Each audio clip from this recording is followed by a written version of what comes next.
So take what you want in a minute. I dare you to like try to like eat the whole thing in one bite. He would open the windows.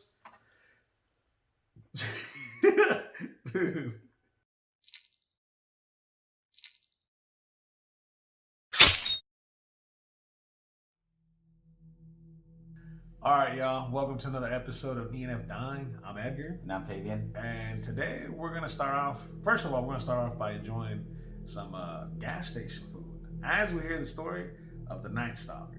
This story was actually referred to us by a viewer. He was he lived through it as a kid. He was 7 years old, and he would just tell me that he had to like close the windows, make sure doors were locked, and they had dogs. So almost every neighborhood had a dog because this guy was known to jump the backyards and whatnot. But anyway, so the serial killer's name is Richard Ramirez. So Richard Ramirez, he was born on February 29th, 1960 in Texas, El Paso. He grew up, his dad was very abusive. So he would see his dad physically and mentally abuse his mom. So he was around it all the time.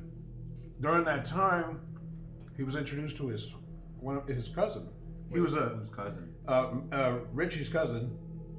Okay. Was introduced to him, but he was a Green Beret, so those guys have skills to do. You don't mess with those guys. You don't mess with those guys. He would actually show him pictures of all the messed up stuff he did over there, like yeah. Oh, okay. So he thought he was like trying to be cool or something, but he was like showing like he was young at the time. Yeah, he was young. He was 10 years old, and for a 10-year-old to see that kind of stuff is kind of crazy. So he would show him pictures of people that he murdered over there or killed, women he raped. Yeah, I'm telling you, the cousin was really messed up. How was he a Green Beret? Look, guy, I don't know. He even showed him a Polaroid of him holding a woman's head. Oh, just like a straight head. Straight head, just beheaded.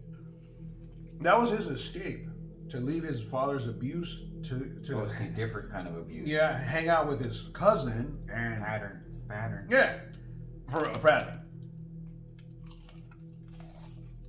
Oh, quite good. And so that pattern developed of a dark side in him. So then he would take that to school. He would take it out on his classmates. But he wasn't a very social guy, so he would like pretty much prey on the weaker kids, whatever. So he would do that. So at that time, when he was to avoid his dad's abuse as well, he would also sleep in a cemetery, in a local cemetery. He would rather sleep in a cemetery. That's just weird. Like he would leave. Did he camp or just? No, he would sleep every day. He'd leave the house, stay in a cemetery. Did like his dad know or anything? No. Hello. Make sure you watch where your kids are sleeping, yo. It's crazy. So then after that happened, months passed by, and he saw his cousin actually shoot his wife in the face. So like the cousin shot his own wife? In the face. As Richie was watching that, and Richie thought it was cool. Because remember, he glorified all that kind of gory stuff. So they bonded in that kind of stuff. And then he goes to get away from that. After that, he goes with his sister. The sister's husband, he's a real known peeping Tom.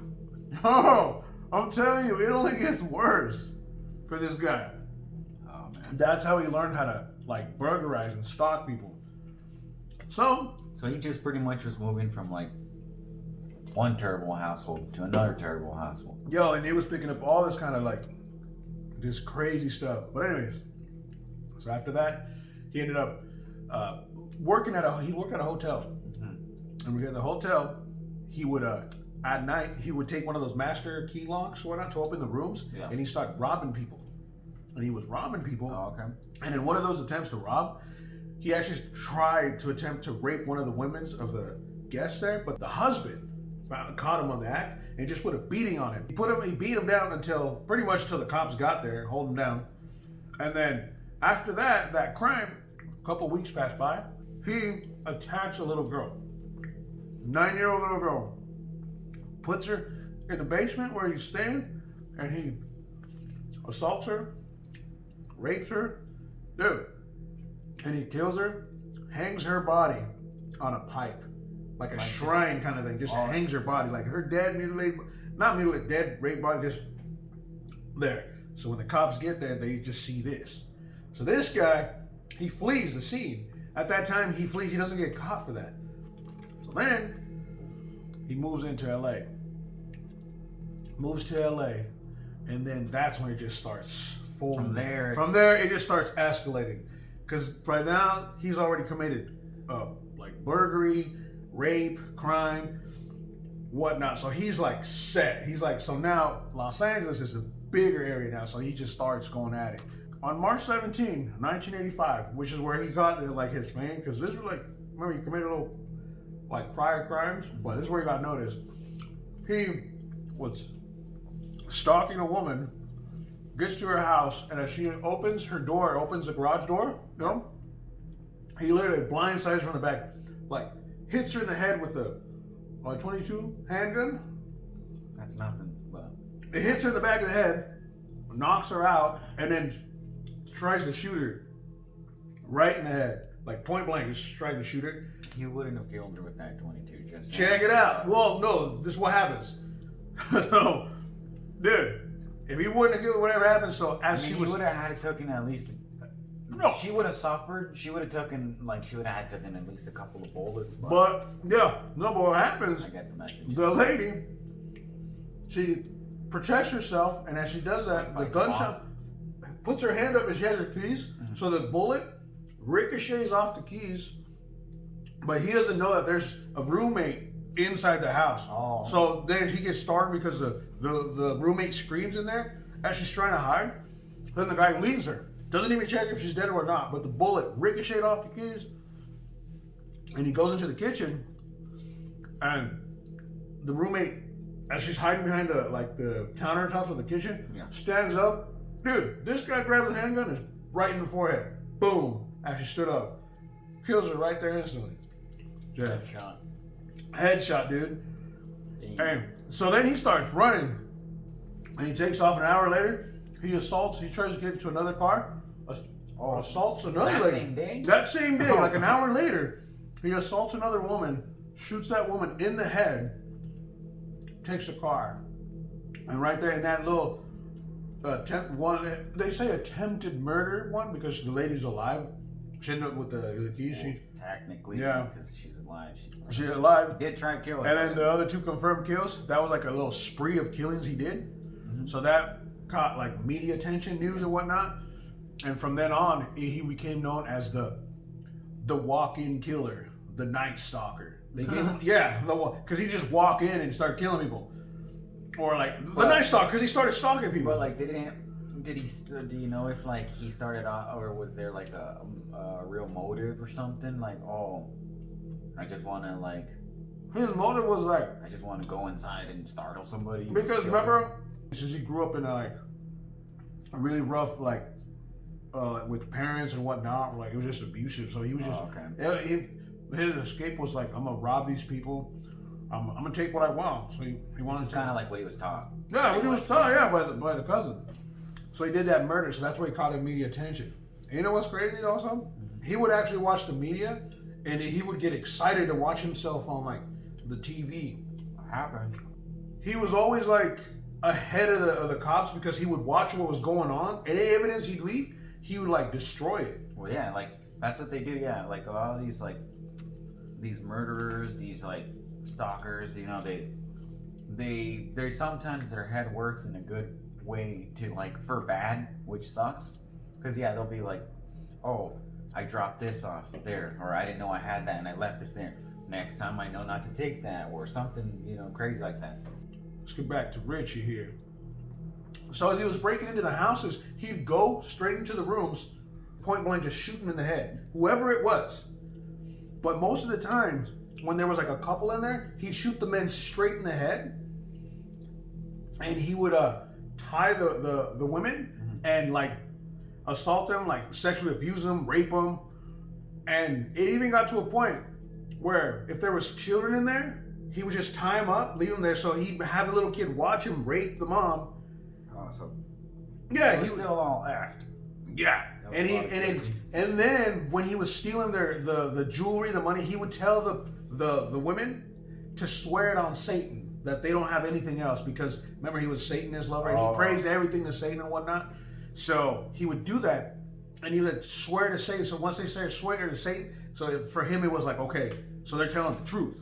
So he'd leave them there, just like rape, beat, and then they'd leave the children there. So then they would send the children, would go send for help, and then that's how slowly he was leaving traces back, because he was literally leaving fingerprints everywhere, leaving like alive victims and whatnot. After that crime with the child that was left there, he went inside a couple's house, and he went inside the room, shot the man in the face, and turns around and ties the woman. And as he's like robbing the house and whatnot, the lady escapes, like takes off the ties and whatnot, runs into the house, under her bed, takes out a shotgun and tries to shoot him. The shotgun was empty. That literally like infuriated him. Like, how dare you fucking get out of here? Goes, ties her up, and mutilates her with the machete, cuts her eyeballs out, puts them in a box, and takes them with him as like a shrine to teach her a lesson, and like paints in some Satanism signs on the walls and the floors, so, with their own blood, pentagrams, all that kind of stuff. And the cops were finding that. So as he was looking at the news, he saw that he left all that evidence. With the machete and whatnot on the plane, but they were finding a shoe print. So they were making a shoe cast of the shoe print and whatnot, and they actually said it was a size 11.5 Avia. Yeah. Avia like shoe, and he knew it was his, so he took it off and he threw it over the Golden Gate Bridge. Dude, I'm telling you, this guy runs back to the Golden Gate Bridge as he's fleeing his scenes and whatnot, and throws it over the bridge, comes back into town, and he's just coming back into town. So this is like 70 miles away from like LA or something. Oh, okay. You know what I mean? Like it's far. So he's coming back bare feet. He goes into a house, like from the Golden Gate Bridge. He goes inside the house, tries to assault another house. Okay. This family that was coming in had just come back from vacation from Mexico. So they were settling in. Oh, okay. They were just settling in because it was dark. They were settling in. Go for half. All right. Hey. As you're settling in, the child hears somebody outside, gets the dad, and they run out. This guy gets startled. So because he has no shoes. As he gets startled, when he's running away, the little kid sees what kind of car he was running, and he was driving an orange Toyota Corolla. So he calls the cops. Hey, he told the cops, I think we have found the Night Stalker. They just tell him, hey, orange Toyota Corolla. So he's going, so the cops have that now. So 2 hours later, after he tries to steal, you know, and he goes into the house of this couple, does the same MO, gets into the back of the house, goes into the room, shoots the man 3 times, and turns around, and he's about to kill the fiance of the guy, because there was a couple about to get married and whatnot, on the lady. And she was so scared, she like recognized him and calls him, "You're the Night Stalker." Right there and then, to him, that was another glorifying moment. That she knew who he was, and he caused this much fear to her. He let her live. No, wait. He lets her live, but not after he physically beats her up with his own fist, ties her, rapes her, robbing her, whatnot. So after he beats her up and whatnot, takes all her money, her valuables, turns around, unties her, and tell them that the Night Stalker was here. You know what I mean? This guy's trying to be I don't know, fucking Batman or something. Tell them I was here, you know? I don't know. So I'm telling you, again, it comes to glorifying that moment. He was in for that rush. So then takes off. The lady runs to the neighbors and tells her, hey. So then he tells the cops, hey, this tall, slanky guy with rotten teeth and whatnot, gives a description of him. tells him what she made her do, what he took, and he tells the cops, hey, he told me to tell you that the Night Stalker was here. So the cops, they would get so pissed off and infuriated. Like the cops were literally getting pissed off. Well, yeah, because they were so close. Pretty much playing with them at this. Yeah, you know? Yeah, he's like playing. Which I mean, it happens. You know, it's just like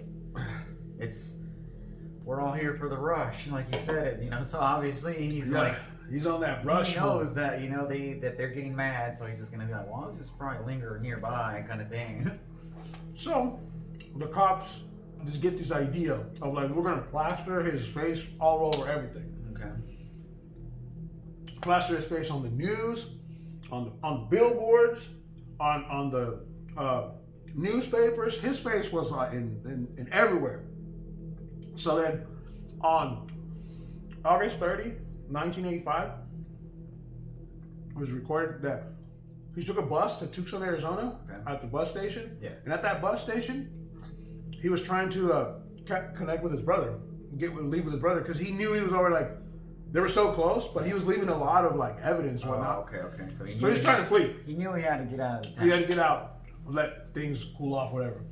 So as he's going, he's at the bus station, but when he gets to the bus station, like the brother and him like missed the times. Oh. So he gets stuck at the bus station. So he's waiting to go back, get another, find another bus ticket to go back to his Arizona. Yeah. Excuse me. And while he's there, he notices that his face is plastered all over the news, the billboards, the newspapers, and whatnot. Oh, okay. So he was noticed. So he goes into the convenience store at the bus station, and he's like he's just seeing that his face is everywhere. So that's where he started getting a little nervous and scared. Nervous. But at that time, during that time when that happened, this group it says that the group of Mexican ladies were there at the bus stop, and they see him. Yeah. And they called him El Matador, the killer, you know? So once he noticed that they saw him, he started freaking out, panicking. So he rushed off the door. So he's running off the door out of the convenience store at the bus station, and then he runs down like the road, and he tries to assault another woman. Yeah, like he tries to rob a car. Like, I'm on the go. I need to do a quick assault before. He's trying to take the car. So he's taking the car, and this lady puts up, GTA. Yeah. So this lady like puts up a fight. As that happened, like a group of like bystanders at the bus station with the Mexican lady and whatnot, and a couple of men, they run and they attack him. Like they bring him down. They put a beating on him until the cops show up. Oh, okay. So there's like this only in a 1 year span, and that dude kills he gets charged for like 14 murders and whatnot. Like I said, he just randomly would pick houses and whatnot. So he started burglarizing, raping, and then like killing and mutilating people. It's usually how it starts. Yeah, you start robbing. Raping, so that's like that's how he got caught, you know, pretty much by his own ego in a way. And then the cops at the end be like, hey, we're just gonna plaster his face everywhere. So this is 85, so I don't know how the cops did it. They were just trying not to scare the people or whatnot. Well, I mean, I'm sure there was already people that were scared, so they probably. But the best thing to do is just like, because they know that there's some people that were like, well, you know, I'm looking for this guy because he, you know, probably like family members of the victims. They're probably like, dude, I want to catch this son of a bitch, and I will do it at any cost. And so, you know, it was back then. A lot of them, you know, they're bearing arms. You know, they're gonna take things into their own hands. So they're just like, well, if I see this guy, I'm taking him out. Yeah. Obviously, I know he's gonna kill me, or he's gonna kill he's most likely gonna kill me. He's gonna try to rape my wife and then rob money.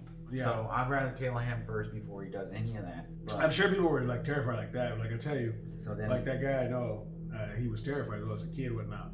But at the end, when he's in jail, trial takes like years or whatnot, and during that time he starts getting like fan mail well, because you know some of these killers get like these fan mail. Yeah, dude, that's a known. This guy, like I said, he gets like fan mail and whatnot. He finds a writer in the 80s right there during that time when he gets caught.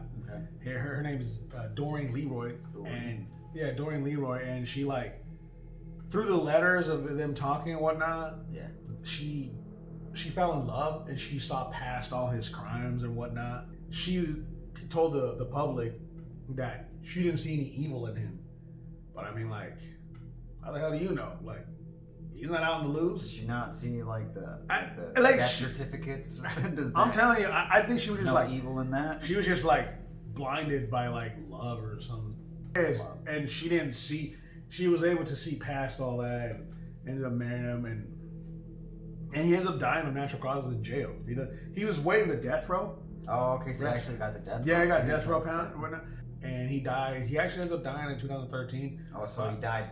He didn't die by the actual like the death penalty. No, he got prior to that. He actually died of like natural health causes, B cell lymphoma, and he died. And so it's like a blood disease or whatnot. Okay. He ended up dying in jail before he got executed. Oh. So like, I don't know, like we can say time, nature, whatever took its course, and just like he ended up dying from that. Yeah. All right, y'all. So this was the story of the Night Stalker, and yeah, just let us know what you thought about it, what you liked in the comments below. So yeah, and pretty soon, like we're gonna be going into October, so we're gonna like venture around, you know, not just serial killers. We're gonna do like conspiracy theories. We're also gonna do, you know, like a few urban legends. So if you have some that you know everybody talks about in your town or interest you or whatnot, you know, drop them down, and we'll definitely look into them. We'll get into it. And we're also gonna translate them into Spanish too. So we're gonna have like a video or two in Spanish. So Yep. So like everybody can understand. Yeah. You know, show your mom and dad and stuff like that. This was a ENF Dine. I'm Edgar. I'm Fabian, and don't be creeping around, yo.